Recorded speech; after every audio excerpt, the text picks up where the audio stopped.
During the summer of 1991, Elmira Raceway created and hosted a new event called Industry Day with the hopes of bringing top horses, drivers, and harness racing fans together to celebrate the sport on a big scale.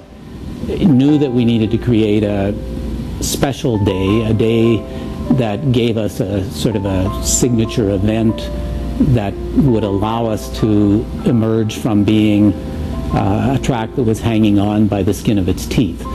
And as purse money began to grow with the advent of simulcast or intertrack betting at that time, we in fact had the means by which we could create a race that was a little better than average for the day.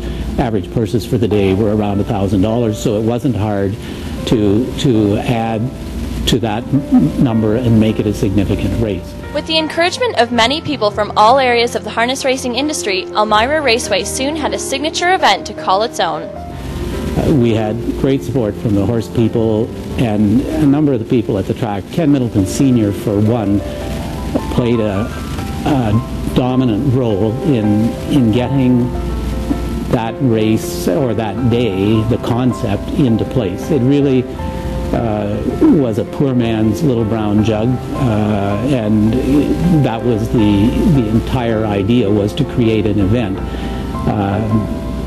A few years later, after we got going, we thought about it as being a celebration of harness racing. That's really what it still is. Obviously the Battle of Waterloo got added later on, but in the early days it was just simply a feature race at a small town track. With the success of the first Industry Day at Elmira Raceway, interest in the event grew rapidly, and so too did the involvement of other people and organizations from within the industry. As the event developed, and as we got a little more sure-footed in what we were doing, we were able to reach out to a number of people to add to that event. In the early days, we displayed yearlings. Earl Lennox played a significant role in that program for 2 or 3 years. Jack McNiven gave us a great dissertation on how to prepare a yearling. Doug Arthur was there to talk about, again, looking at a racehorse and what you should look for in a horse.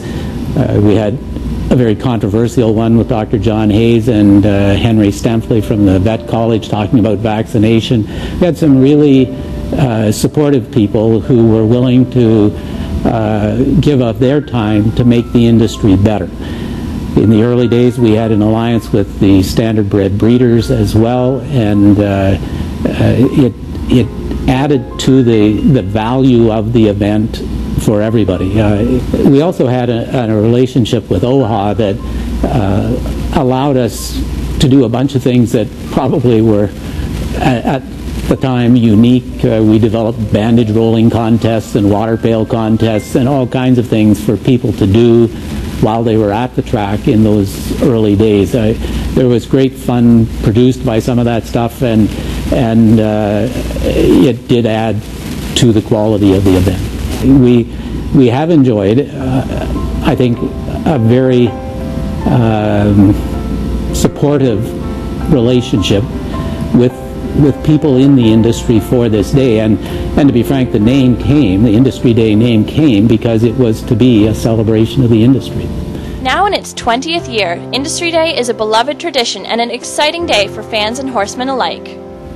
The Industry Day event has evolved from a pretty simple beginning with a lot of that was based largely on I think a love for the industry amongst a number of people.